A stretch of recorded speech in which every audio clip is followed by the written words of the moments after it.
அது குழந்தைகளுக்கான படம்னு சொல்லி தான் விஜய் சாரே பண்ணார் அந்த படம். கடைசியில் ரிலீஸ் பண்ணும்போது ப்ரொடியூசர்ஸ் வேற மாதிரி பப்ளிசிட்டி பண்ணிட்டாங்க. No compromise. உங்க சைடுலயும் எங்க சைடுலயும். It's a GT promise. GT Holidays, South India's #1 travel brand. October 5ஆம் தேதி முதல் உங்கள் ஜெயச்சந்திரன் இப்பொழுது மிக பிரம்மாண்டமாக கீழ்கட்டளையில். உங்கள் தங்க நகையை அதிக விலைக்கு விற்கவும் மற்றும் அடகில் இருக்கும் தங்க நகையை மீட்டெடுத்து அதிக விலைக்கு விற்கவும் உடனே அணுகவும். Prime gold hub 9840551787. Robo Shankar அண்ணாவை மீட் பண்ணியிருந்தோம். அப்போ புலி படத்தை பத்தி பேசும்போது நட்டி என்ன இருக்காரே அப்படின்னு அந்த கதையை ஒரு 20 மினிட்ஸ் பக்கம் அவ்வளோ நேரம் பேசிக்கிட்டு இருந்தாரு. அன்ஃபார்ச்சுனேட் ரோபோ சார்லாம் போனது. அவங்க வந்து இருந்திருக்கணும். அந்த என்னன்னா அது வந்து ஆக்சுவலாக அவர் உருவத்திலே பெரிய உருவம். அவரை நான் வந்து லில்லி பூட்டா காட்டணும். எனக்கு பெரிய சேலஞ்சு. நான் விஜய் சார்லாம் படாத பாடு படுத்திருக்கேன். மொட்டை வெயில நிற்க வச்சிருக்கேன் அவரை. அந்த காலத்து ட்ரெஸ் போடுறோம் இல்லையா, அது லெதர்லாம் பண்ணியிருப்பாங்க. எரியும் உள்ள அவங்களுக்கு, காற்று உள்ளே போகாது. ஷார்ட் முடிச்சுட்டு வந்து எப்பான்னு ஃபேனு முன்னாடி நிற்பாங்க.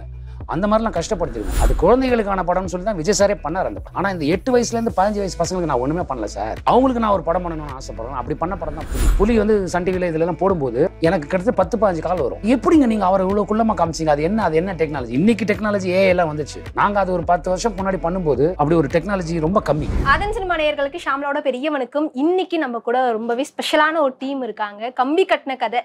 சும்மா வந்து கம்பிலாம் கட்டாதப்பா, உண்மையை பேசு அப்படின்னு நம்ம எல்லாருமே வந்து வழக்கு மொழியில பேசியிருப்போம். ஆனா இந்த பேரை வச்சே ஒரு படம் எல்லாம் எடுத்திருக்காங்க. அந்த படம் வந்து கண்டிப்பா நம்மளோட லைஃப்ல நிறைய ரிசம்பிளன்ஸை வந்து கிரியேட் பண்ணும் அப்படின்னு தான் நினைக்கிறேன். ஸோ இன்னைக்கு இந்த படத்தோட டீம் இருக்காங்க. நிறைய விஷயங்களை பேச போறோம். வணக்கம். வணக்கம். எப்படி இருக்கீங்க? வணக்கம். நல்லா இருக்கும். எல்லாரும் 17ஆம் தேதி எங்கள் படம் ரிலீஸ் ஆகுது, தீபாவளியை ஒட்டி, அக்டோபர் மாதம். ஸோ அந்த எக்ஸைட்மெண்ட்டில் இருக்கோம். நாங்கள் என்ன நினச்சி அந்த படத்தை எடுத்திருக்கோமோ அது போய் அப்படியே ஆடியன்ஸை கன்வே ஆயிடுச்சு. அவங்களும் சந்தோஷப்பட்டாங்கன்னா இதை விட பெரிய சந்தோஷம் எங்களுக்கு இல்லை. கண்டிப்பா சார். ஏன்னா எப்பயுமே வந்து காமெடி ஃபிலிம்ஸ் அப்படிங்கிறது கொஞ்சம் கம்மியாயிடுச்சு அப்படின்னு நினைக்கிறேன் சார். தமிழ் இண்டஸ்ட்ரியில எல்லாருக்குமே வந்து ஒரு பிரம்மாண்டமான படத்தை நோக்கி போறாங்களே தவிர அது ஒரு காமெடி ஃபிலிமா, காமெடி அதுல ஒர்க் அவுட் ஆயிருக்கான்னு பெருசா பாக்குறது இல்லைன்னு எனக்கே ஒரு ஃபீல் இருக்கு. ஆனா இந்த படத்தோட ட்ரைலரை பார்க்கும்போது நிறைய காமெடிலாம் இருக்கே, டார்க் காமெடியா இருந்தாலும் அது நல்லா இருக்கே, சிரிக்கிற மாதிரி இருக்கேன்னு எனக்கு பர்சனலா தோணி இருந்தது. ஃபர்ஸ்ட் சார் வந்து உங்ககிட்ட கதை சொல்லும் போது என்ன நடந்தது, அந்த மேஜிக்கை பத்தி? இல்லை, எனக்கு வந்து அந்த லைன் தான் முதல்ல சொன்னார். இப்படி என்னென்ன நடக்குது, ஒருத்தர் இப்படி யாராம். அதில் ஒரு விஷயத்த, ஒரு கிரக்ஸ் எனக்கு ரொம்ப பிடிச்சிருந்தது. அவன் என்ன இருந்தாலும் இந்த படத்தில் என்னென்னா உங்களுக்கு ரத்தம் கிடையாது, அருவாள் வெட்டு கிடையாது, இந்த மாதிரியான விஷயங்கள் எதுவுமே கிடையாது.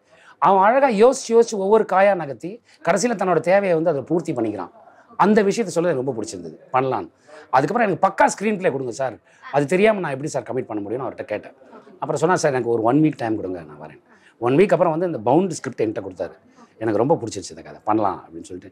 ஏன்னா நீங்கள் ஆக்ஷன் பண்ணிடலாம், ஏதாவது படத்தில் டான்ஸ் ஆடிடலாம், வில்லன் ஆகிடலாம், ஹீரோ பண்ணலாம், இல்லை ஒரு சப்போர்ட்டிங் ஆர்டிஸ்டாக பண்ணலாம், என்ன வேணால் பண்ணலாம். ஆனால் காமெடி பண்ணுறதுங்கிறது ஒரு கஷ்டமான ஒரு விஷயம்.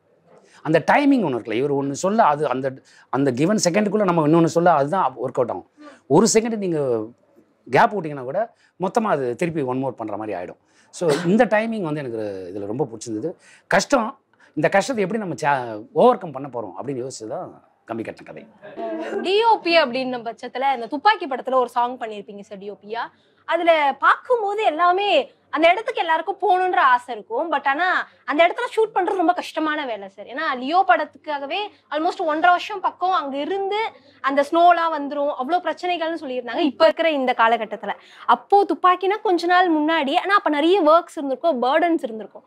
அந்த டைம்ல அப்படி ஒரு சாங் எடுத்து அதுக்கு எவ்வளோ சார் ஒர்க் பண்ணீங்க? அதை நம்ம ஆக்சுவலாக 4 நாள் ஷூட் பண்ணோம். அந்த சாங்கை 3 நாளாக ஷூட் பண்ணோம்.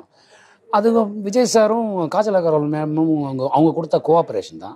ரெண்டாவது, ஒரு ப்ராடக்ட் நல்லா வரணும்னா ஏஆர் முருகதாஸ் சார் மாதிரி ஒரு அந்த ஃப்ரீடம் கொடுக்குறவங்க ரொம்ப கம்மி. அவ்வளோ ஃப்ரீடம் கொடுப்பார் ஏஆர் முருகதாஸ் சார். ஸோ அவங்கெல்லாம் கொடுத்ததுனால தான் அதை அச்சீவ் பண்ண முடிஞ்சது. ஆனா அந்த விஷயங்கள் இப்ப நம்ம பழைய படமா இருந்தாலும் நம்ம பார்க்கும்போது ஒரு ஹாப்பி வரும்ல சார். நம்ம பண்ண ஆக்சுவலா 8வது ரீல்ல வந்து அந்த மாதிரி ஆக்ஷன் படத்துக்கு சாங் வைக்கவே மாட்டாங்க. அவர் சாங் வச்சாரு. ஏன்னா அவர் சொல்லும்போது நானும் கேட்டேன், சார் இது ஆக்சுவலாக 8th ரீல்ல வருதுன்னு சொல்கிறீங்க, நம்ம இப்போ ஷூட் பண்ணுறோம், ஆனால் ஃபைனலாக எடிட் பண்ணும்போது இது தேவையில்லைன்னு நீங்கள் தூக்கிட மாட்டீங்களா சார் அப்படின்னு. இல்லைங்க, நான் எடுக்கவே மாட்டேன், எனக்கே தேவை அது அப்படின்னாரு. நான் ஆடியன்ஸை டைவர்ட் பண்ணணும் சார், அந்த ஃப்ளோலேயே எடுத்துகிட்டு போனால் அவன் டயர்ட் ஆகிடுவான். அந்த இடத்துல நான் அவனை ஒரு மாதிரி சேஞ்ச் ஓவர் ஒன்று கொடுத்துட்டு அப்புறம் ஒருக்கு போகிறேன் சார். நாங்கள் ஃபுல் சாங் எடுத்துட்டோம், ஆனால் அந்த சாங் ஹாஃப் தான் வரும். டியூரேஷன் ஆக்சுவலாக ஒரு சாங்னா பல்லவி சரணம் பல்லவி சரணம்னு வரும்ல, ஒரு பல்லவி ஒரு சரணம் இன்னொரு பல்லவி வரும், அவ்வளோதான். அதுக்கு மேலே அடுத்த ஆனால் சாங்காக ஃபுல்லாக இருக்கும். நாங்கள் ஃபுல்லாகவும் ஷூட் பண்ணோம். உங்களுக்கு அந்த ஜூக் பாக்ஸில் வந்து ஃபுல்லாக இருக்கும். ஆனால் படத்தில் வந்து அந்த அவ்வளோதான் வரும், பல்லவி சரணம் பல்லவி, அவ்வளோதான். துப்பாக்கி அப்புறம் புலியும் பண்ணியிருந்தீங்கன்னு நினைக்கிறேன் சார். அந்த ஒர்க் வந்து இப்போ வரைக்கும் லாஸ்டா ரோபோ சங்கர் அண்ணாவை மீட் பண்ணியிருந்தோம். அப்போ புலி படத்தை பத்தி பேசும்போது நட்டி அண்ணா இருக்காரே அப்படின்னு அந்த கதையை ஒரு 20 minutes பக்கம் அவ்வளோ நேரம் பேசிக்கிட்டு இருந்தாரு. ஏன்னா அந்த படத்து கூட அவ்வளோ உறவுகள் இருக்கு. ஆமாம், எல்லாருமே ஆமாம். இட்ஸ் அன்ஃபார்ச்சுனேட் ரோபோ சார்லாம் போனது. அவங்க வந்து இருந்திருக்கணும். அந்த என்னென்னா அது வந்து ஆக்சுவலாக அவர் உருவத்திலே பெரிய பெரிய உருவம்.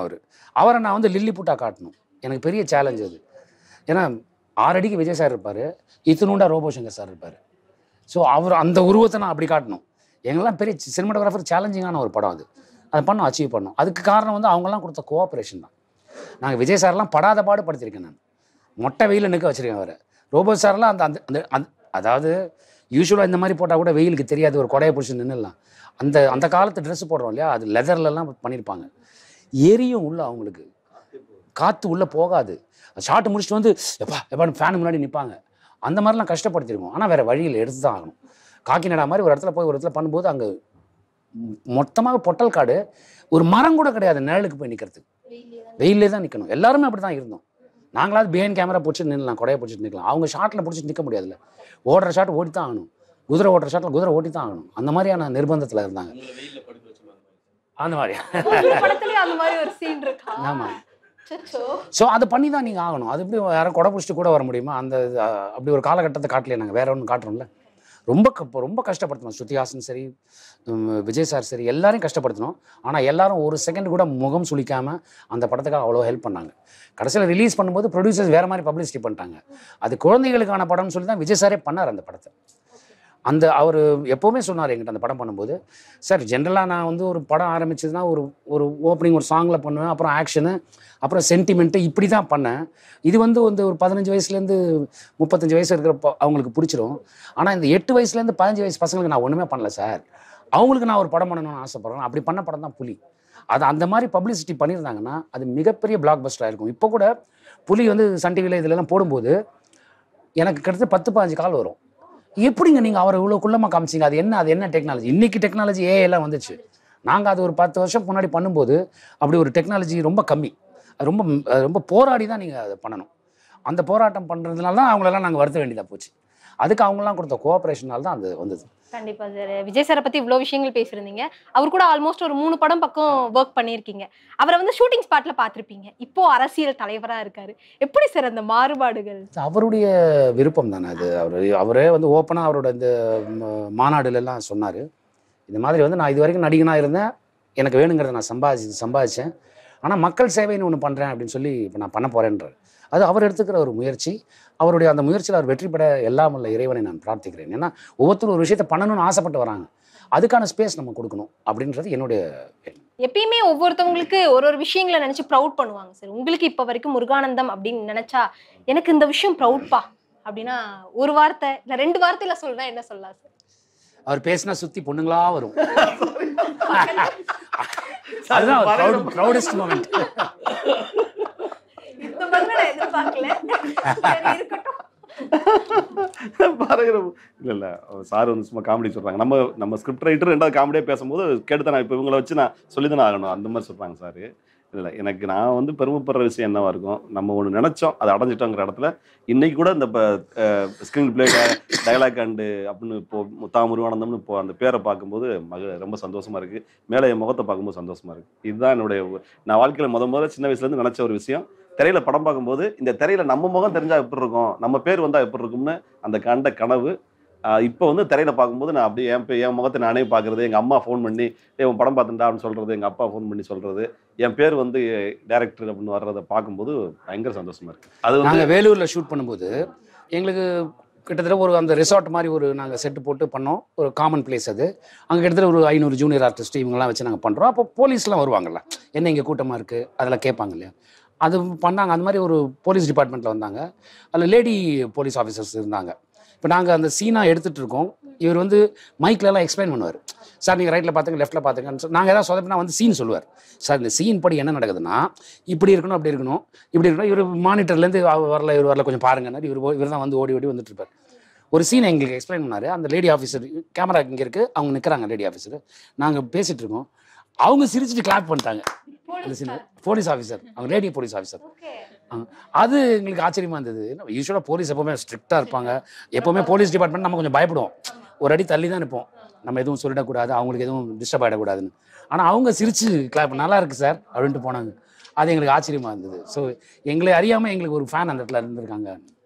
முருகானந்தம் சார் சொல்லியிருந்தாங்க, அவங்க அம்மா அவங்க அப்பாலாம் கால் பண்ணி படம் பார்த்தேன்ப்பா, உன்னோட இயக்கத்தில் அப்படி பார்க்கும்போது ரொம்ப ப்ரௌடாக இருந்துச்சுப்பா அப்படின்ட்டு. உங்களுக்கு அந்த மாதிரி ஃபர்ஸ்ட் ஒரு கால் வந்திருக்கும்? நான் என்னோட கேரியர் ஆக்டிங்கா இருக்கலாம், இல்ல டிஓபியா இருக்கலாம், எனக்கு ரொம்ப பிடிச்சிச்சுப்பா, இப்போ வரைக்கும் இந்த சினிமா அப்படின்னு திரும்பி பார்க்கும்போது இவங்களோட முகம் தான் எனக்கு வந்து நிற்கும் அப்படின்னா யார் சார்? பல பேர் இருக்காங்க. நம்மளை என்கரேஜ் பண்ண எல்லாருக்கும் நான் நன்றி சொல்லணும். எல்லாம் இல்லை இறைவனுக்கு நன்றி சொல்லணும். நம்மகிட்ட இந்த டேலண்ட் இருக்குன்னு ஐடென்டிஃபை பண்ணாங்கல்ல, அவங்க எல்லாருக்குமே என்னுடைய நன்றி நான் சொல்லி தான் ஆகணும். எங்கள் அப்பா கூட ஒரு தடவை நான் ஆரம்பத்தில் நான் அசிஸ்டன்ட் கேமராமேன் ஒர்க் பண்ணும்போது எங்கள் அப்பா எனக்கு சினிமாக்குள்ளே போகிறேன்னு சொன்னோன்னே எங்கள் அப்பா ஒன்றே ஒன்று சொல்லுது, பார் நீ படிப்பை டிஸ்கண்டினியூ பண்ணிவிட்டு காலேஜை விட்டுட்டு நீ சினிமாக்குன்னு போகிற, நீ போ, நான் இல்லைன்னு சொல்ல, ஆனால் உனக்கு 1 வருஷம் தான் நான் டைம் தருவேன். இந்த 1 வருஷத்தில் உன்னால் அச்சீவ் பண்ண முடியலன்னா சத்தம் போடாமல் திரும்பி வந்து ஸ்டடீஸை கண்டினியூ பண்ணு, எனக்கு தெரிஞ்ச வேலையை நான் உனக்கு வாங்கி கொடுக்குறேன்.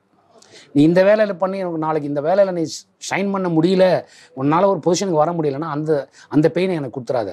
1 வருஷம் தான் உனக்கு டைமு, வந்து திருப்பி ஸ்டடீஸை கண்டினியூ பண்ணணும். இப்படி ஒரு சுச்சுவேஷன் போச்சு. சரி பண்ணிட்டேன். இப்போ 1 வருஷம் ஆகலை, ஒரு 7-8 மாதம் இருக்கும். ஒரு கார் வந்து நின்றுது, என் பேரை சொல்லி கேட்குறாங்க. எங்கள் அப்பாவுக்கு வந்து காரில் வந்து இவர் கேட்குறேன். எங்கள் அப்பாவுக்கு கொஞ்சம் பயமாயிடுச்சு, இவன் எதோ தப்பு பண்ணிட்டான் போல இருக்கு. என்ன சார் பண்ணா, என்ன எதோ சார் பண்ண காரில் வந்து, இல்லை சார் ஷூட்டிங் போகணும் சார், வந்து பிக்கப் பண்ணி சொல்லியிருக்காங்க சார், அதுக்காக வந்துருக்கும். இப்போ நான் குளிச்சுட்டு வரேன், எங்கள் அப்பா எங்கள் அம்மாட்ட பேசிட்டு இருக்காரு, தலை தூட்டே வரேன். அவன் ஏதோ உருப்படியாக பண்ணுறான் போல இருக்கு, இல்லைன்னா யாரும் கார் கொடுத்து அனுப்புவாங்களா பிக்கப் பண்ணுறதுக்கு அப்படின்னு எங்கள் அப்பா. வீட்டு தேடி யாராவது காரோ பைக்கோ வந்துட்டா பயப்படுவாங்க வீட்டில் பெரியவங்க. எங்கள் அப்பா ஏதோ உருப்படியாக பண்ணுறான் போல இருக்கு, அதனால தான் கார் அனுப்பிச்சு கூப்பிட்டு வராங்க, சரி பண்ணட்டும், எதுவும் அவசரப்பட்டு திருடாதா. எங்கள் அப்பா கேட்பாரு, என்ன ராத்திரி 2 மணிக்கு ஷூட்டிங் முடியும். அந்த காலகட்டத்திலலாம் வந்து ஃபில்ம் வேற, கிவன் டைமில் 18 நாள் 20 நாளில் படத்தை முடிப்பாங்க. ஸோ அப்போ டே அண்ட் நைட்டு ஒர்க் பண்ண வேண்டி வரும். நான் ராத்திரி 3 மணிக்கு போகும்போது 3 மணிக்கு போய்ட்டு பசிக்கும், நான் எடுத்து சாப்பிட்ருப்பேன். எங்கள் அப்பா அப்படியே பார்ப்பாரு, டேய் பேய் சாப்பிட்ற நேரத்தில் நீ சாப்பிட்றியடான்னு. ராத்திரி 2 மணி வரைக்கும் எப்படா முடிச்சுட்டு இருக்கீங்க, ஏன்னா அவருக்கு இது தெரியவே தெரியாது, என்னென்ன அவருக்கு தெரியாது. எப்படா ராத்திரி 2 மணிக்கு முடிச்சுட்டு இருக்கீங்க, 3 மணிக்கு வந்து சாப்பிட்ற, இதெல்லாம் பேய் பீஸா சாப்பிட்ற நேரம்டா, என்னவோ பண்ணி தொலைன்ட்டு போவார். 7 மணிக்கு குளிச்சு கிளம்புவேன். அவர் பேப்பர், ஏன்னா 3 மணிக்கு தான் படுத்து என்னடா அவர் கேட்பார். அப்பா 8 மணிக்கு ஷூட்டிங் பண்ணு, சரி போ அப்படிம்பாரு. என்னவோ பண்ணுறான், என்ன பண்ணுறான்னு தெரியலம்பார். அப்புறம் நம்ம பேரெல்லாம் வர ஆரம்பிச்சு, நம்ம சினிமாட்டோகிராஃபிலாம் பண்ணி நம்மளை பற்றி பேசினாங்க, நம்மளை பற்றி பேப்பரில் வந்திருக்கு அப்படின்னு நான் சொல்லும்போது அவர் கொஞ்சம் பேர் ஏதோ பண்ணேன்னு நினச்சேன், உருப்படியாக பண்ணுறேன், ஏதோ திருந்துனா சரி. கண்டிப்பா சார். சார் கிட்ட, டைரக்டர் சார் கிட்ட ஒரு விஷயம் என்னன்னா, ஒரு பெரிய ஸ்டார் அண்ட் காஸ்ட் இருக்காங்க சார். ஒரு ஃபர்ஸ்ட் ஃபிலிம் அப்படின்னும் போது நிறைய எதிர்பார்ப்புகளை தாண்டி பயங்கள் இருக்கும். இவங்களை எப்படி ஹேண்டில் பண்றது, யார்கிட்ட எப்படி பேசினா அந்த விஷயம் ஒர்க் அவுட் ஆகும் அப்படிங்கிறது. ஆனா இந்த ஜேர்னி எப்படி இருந்தது சார்? சார் சொல்லியிருந்தார் செட்ல 120 மெம்பர்ஸ்க்கு மேல இருப்பாங்க அப்படின்ட்டு. அந்த கூட்டத்தை பார்க்கும்போது சில பேருக்குலாம் ஷிவர் ஆகும், அச்சோ இவ்வளவு பேர் இருக்காங்களே அப்படின்ட்டு. உங்களுக்கு அந்த மொமெண்ட்ஸ் எல்லாம் எப்படி இருந்தது? இல்லை, எனக்கு அப்படி ஒரு பயமே வரல. ஃபர்ஸ்ட் ஆஃப் ஆல் வந்து சார் கிட்ட நான் ஒரு 6 இயர்ஸ்க்கு மேல கதை சொல்லி டிராவல் பண்ணிட்டு இருந்தேன். ஓகே, இப்போ இந்த கதை 6 இயர்ஸ் முன்னாடி? இல்ல இப்ப சொல்லுங்க. நாங்க சொன்னது சாருக்கு வந்து ஒரு 3 கதைகள் சொல்லியிருக்கேன், பவுண்டட் படிச்சிருக்காங்க. ஆக்சுவலா ஃபர்ஸ்ட் நான் சொன்ன கதை ஒரு லவ் ஸ்டோரி, டபுள் ஆக்ஷன்ல. சார் படிச்சோன்னே என் லைஃப்ல ஒரு பெரிய விஷயம் எனக்கு சார் பண்ணி கொடுத்துருக்காரு, இந்த இடத்துல நான் சொல்லியே ஆகணும். அந்த கதை அவர் பண்ணியிருக்கலாம், ஈவன் ப்ரொடியூசர்ஸ் ரெடி, பெரிய பட்ஜெட் தான். சார் படிச்சு முடிச்சுட்டு என்ன சொன்னாங்கன்னா, இந்த கதை நான் பண்ணக்கூடாது, எனக்கு நல்ல சம்பளம் எல்லாம் ரெடி, நான் பண்ண உன் லைஃப் போயிடும், இது எனக்கானது இல்லை, உனக்கு தெரியல, தயவு செஞ்சு இது வேற ஒரு ஹீரோக்கு பண்ணுங்க அனுப்பிட்டாரு. நான் போயிட்டேன், ப்ரொடியூசர் சொல்லிட்டேன், பயங்கர ஃபீல். அடுத்த நாள் எனக்கு சேகர் சார், சாரோட மேனேஜர், அவர்கிட்ட இருந்து ஃபோன் வருது, உன்னோட ரைட்டிங் படிச்சாரு சார், வந்து உங்ககிட்ட இருந்து ஒரு த்ரில்லர் எதிர்பார்க்குறாரு அப்படின்ட்டு. நான் பைக்லேருந்து கிளம்பிட்டேன். ஆக்சுவலாக மணலி நியூ டவுன்லேருந்து வர்ற வழியில் யோசிச்சுட்டு வரேன், துப்பறியும் காவல்துறைன்னு ஒரு ஸ்கிரிப்ட் சாருக்காக. அது எங்கள் எடிட்டர் ஃபாசிலுக்கு இன்னைக்கு வரைக்கும் சொல்லுவான், அந்த ஸ்கிரிப்ட் அவ்வளோ பிடிச்சிருந்துச்சு. அதுக்கப்புறம் ஒரு 3 ஸ்கிரிப்ட் ட்ராவல் பண்ணுறோம், த்ரில்லர் தான் சார். இப்போயே சொல்லுவார், அவன் த்ரில்லர் சொன்னால் அப்படி இருக்கும் அப்படின்னு சொல்லுவார். பட் அன்ஃபார்ச்சுனேட்லி எங்கள் ப்ரொடியூசர் கிட்ட நான் வந்து த்ரில்லருக்கு நிற்கும்போது அவர் சாமியார் காமெடி இழுத்து விட்டு மேஜிக் பண்ணி விட்டாரு. ஸோ பயம். அதுக்கப்புறம் சார் உள்ள வந்தோடனே முருகானந்தம் அவர் டைரக்டர், அப்புறம் சிங்கம்புலி சார் ஒரு டைரக்டர். மிராக்கலா நடக்குது. எனக்கு ஃபர்ஸ்ட் ரொம்ப சந்தோஷமா இருந்துச்சு. என்னடா இப்படி ஒரு கிரேஸ், நான் பிரபஞ்சத்தை நம்புறேன், கடவுளை நம்புறேன், சாரும் நானும் அடிக்கடி பேசிப்போம். சார் வந்து அதை சொல்லுவார், நீங்கள் நம்புங்க நல்லது நடக்கும், நீங்கள் நம்புங்க நல்லது நடக்கும் சொல்லிக்கிட்டே இருப்பார். அதுதான் நண்பன் சொல்லுவாப்புல, நான் எப்போல்லாம் தோண்டு போயிருக்கணும் தோலில் கொடுத்துப்போம், இருறா நாங்கள்லாம் பார்க்காதா நீ பார்த்துட்ட, வா நாங்கள்லாம் நிற்கிறோம், எல்லாம் சேர்ந்து ஜெயிப்போம், எல்லாம் சேர்ந்து ஜெயிப்போம்னு ஒரே வார்த்தை. அது கொண்டு வந்து எங்களை நிறுத்திச்சு. அப்புறம் நான் பயப்படணும். ஸோ ஃபென்டாஸ்டிக்காக கொண்டு போனாங்க. நான் எப்போல்லாம் தோண்டு போய் நிற்கிறேன் பயப்படுறேனோ அவர் வந்து நிற்பார், நீ இரு நான் போய் பார்த்துக்கிறேன், நண்பா அந்த இடத்துல நீ கொஞ்சம் பார்த்துக்கோ, ஓகே நான் பார்த்துக்கிறேன், நான் இன்னொன்று பார்ப்பேன். ஸோ இப்படி விட்டு கொடுத்துக்கிட்டோம். நான் சொல்ல அவர்கிட்ட, நண்பா நான் உங்ககிட்ட ஒரு உதவி இயக்குனராக கூட நினச்சிக்கோ நண்பா, என்னை வந்து டைரக்டர் இதெல்லாம் சொல்லாத, உனக்கு என்ன ஃப்ரீடம் வேணுமோ எடுத்துக்கோ நண்பா, நாங்கள் டிஸ்கஸ் பண்ணுவோம். அதே மாதிரி கூப்பிடுவார், நட்டி சார் கூப்பிட்றாருன்னுவாங்க, உள்ளே போவேன் கேரவானுக்குள்ளே போனோன்னே நான் சொல்லுவேன், நீங்கள் போய் பேசிட்டு வந்துருங்கப்பா நான் மற்றதை பார்க்குறேன்னு. இல்லை கூப்பிட்றாரு, நாதன் இது மாதிரி இந்த மாதிரி ஒரு விஷயத்தை முடிவு பண்ணியிருக்கோம், உங்ககிட்ட சொல்லணும், என்ன சொல்கிறீங்க சார்? என்ன சார் நீங்கள் போய் என்கிட்ட சொல்லு, ஓகே சார் நல்லா இருக்குது சார் பண்ணலாம் சார், இல்லை இந்த சேஞ்ச் பண்ணலாம் சார். இப்படி தான் ஜாலியாக போச்சு. கடைசியில் ஒரு ஃபீல் வந்துருச்சு, என்னடா மிஸ் பண்ணுறமே. திருப்பி இப்போ நம்ம அடுத்து பண்ணும்போதெல்லாம் இந்த கம்ஃபர்ட் கிடைக்குமோ கிடைக்காதோ இல்லை, இன்னொருத்தர் வந்து இந்த அளவுக்கு நிற்பாங்களோ நிற்க மாட்டாங்களோ, அதெல்லாம் 2-3 சீன்லாம் பண்ணியிருந்தோம். நாங்கள் தூக்க வேண்டிய நிலைமை ஆச்சு. படத்தோட லென்த்து, அந்த கனெக்ஷன், அந்த ஸ்பீடெல்லாம் கருதி. அப்போ இதை தூக்கிடுங்க அப்படின்னு நான் சொன்னேன். சார் நான் முருகானந்தத்துக்கு எப்படி சார் பதில் சொல்கிறது? ஆனால் பயப்பட கிடையாது, அந்த சீன் அழகான சீனு. ஆனால் கதைக்கு இது அந்த இடத்துல இடிக்குது எங்களுக்கு. அவர்கிட்ட நான் எப்படி பார்த்து, நீங்கள் சொல்லுங்கள் சார், அவருக்கு புரியும் சார், அவரும் டைரக்டர் தான், அவரும் பல படங்கள் எடுத்திருப்பாரு. இப்போ ஒரு படத்தை வந்து நான் உதாரணத்துக்கு சொல்கிறேன், 1000 அடி படம்னு வச்சுங்க, 1000 அடி மட்டும் எடுக்க மாட்டாங்க, ஒரு 1500 அடி எடுப்பாங்க. அது அப்படியே கொஞ்சம் கொஞ்சமாக குறைஞ்சி வரும் அந்த டைமிங்க்கு ஏற்ற மாதிரி. சொல்லுங்கள் அவர் புரிஞ்சுப்பாரு டைரக்டரா, அவருக்கே தெரியும், அவரே டைரக்டரு. ஸோ இல்லை கேட்டு பார்க்குறேன் அப்படின்னு சொல்லுவார். இவர் கேட்டு பார்க்குறேன்னு தூக்காமல் விட்டார்லாம் என்ன பண்ணுறது நான் யோசிச்சுட்டு இருப்பேன். ஆனால் அன்றைக்கி ஈவினிங் பண்ணேன் சார், பேஸ்ட் அவர்கிட்ட இது தேவையில்லாம் எடுத்துருங்கன்றாரு. அந்த மாதிரி இருக்கும். இந்த கிவ் அண்ட் டேக் தான் சினிமாங்கிறது, டீம் ஒர்க் தான். எல்லாரோட உழைப்பு இருக்கும்போது நான் எதுவுமே கேட்காம பண்ண முடியாது இல்லையா? எதுவுமே நாங்கள் வந்து அப்படி டிஸ்கஸ் பண்ணியிருக்கோம். அவ்வளோ விஷயங்கள் இன்புட், அவரோட இன்புட் என்னோட இன்புட்னு அவ்வளோ போட்டதால அந்த ஒரு ரெகக்னிஷன் எல்லா இடத்துலையும். அதனால தான் நான் எனக்கே தெரியாமல் கூட யாரையும் காயப்படுத்தியிருக்க கூடாதுன்ற ஒரு விஷயத்தை நான் அங்கே ஆடியோ லான்ச்சில் கேட்டுக்கிட்டேன். கண்டிப்பாக சார், படத்தை பற்றி நிறைய விஷயங்கள் பேசணும். கம்பி கட்டின கதை வர அக்டோபர் 17ஆம் தேதி அன்னைக்கு தியேட்டர்ஸில் ரிலீஸ் ஆக போகுது. படம் ஒரு பெரிய வெற்றி அடையணும். அடுத்தது நாங்கள் எல்லாருமே உங்களை வந்து சக்ஸஸ் மீட்டில் சந்திக்கணும் அப்படின்னு ஆதன் சினிமா சார்பாக ஒரு பெரிய விஷஸ். உங்களோட நேரத்தை செலவு பண்ணி ஒரு நல்ல இன்டர்வியூ கொடுத்துருங்க. ரொம்ப நன்றி. ஆதன் சினிமாவுக்கு நன்றி.